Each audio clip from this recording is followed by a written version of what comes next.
The collage as a media that I'm attracted to is mainly that it's always fresh.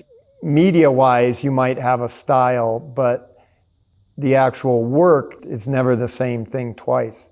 So collage lends itself to always be very diverse in terms of what you're using for the materials, whether it be paper or found objects, you know, more 3D. So I find it to be a very expansive media that you're not going to get bored with.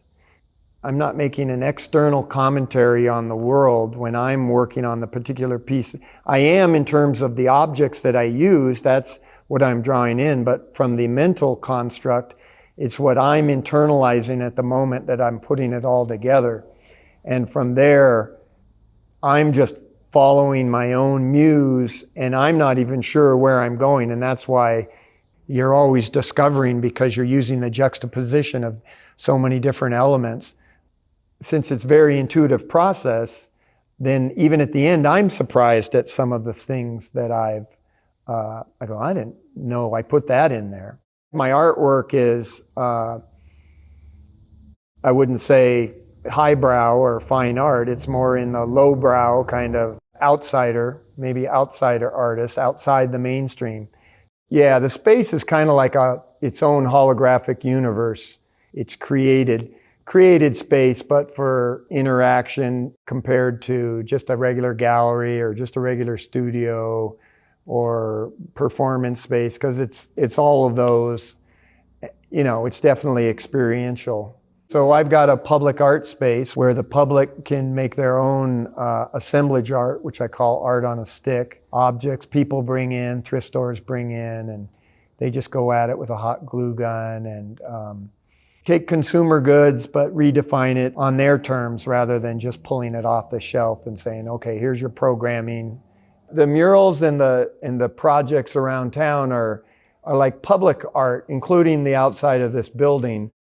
And that art reaches a lot more people because people will be intimidated to come into a gallery space, think they got to behave a certain way or react a certain way, or they don't know what to do about it. I think the latest one definitely hit it out of the park, the hubcap mural. And just because there's themes going on with the Hot Wheels cars and the hubcaps of regular cars, and it's on a street where cars drive by. It's a flower planter, but there's benches by that you can sit, and you're basically engaging with the art in a spatial way, looking around and seeing things embedded in there. And hopefully it inspires them to, even in the moment, to, like nature does, to just stop and notice it.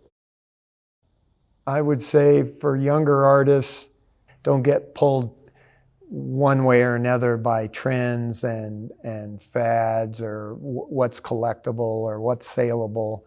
And the creative process is just a labor of love, and you got to be doing it for yourself and not, I mean, there are artists who do it for the money, and but I don't really identify with that aspect. Not like I'm avoiding it. It just doesn't, it's not the main focus. It's in the background. The artist has to listen to his soul and what his soul wants to express, rather than just be a puppet for the world at large. You know, the epitaph being, well, he accomplished this in the 3D world, so he's off to other worlds, other holograms to explore. I guess I'm just going to keep journeying on and see where it leads me.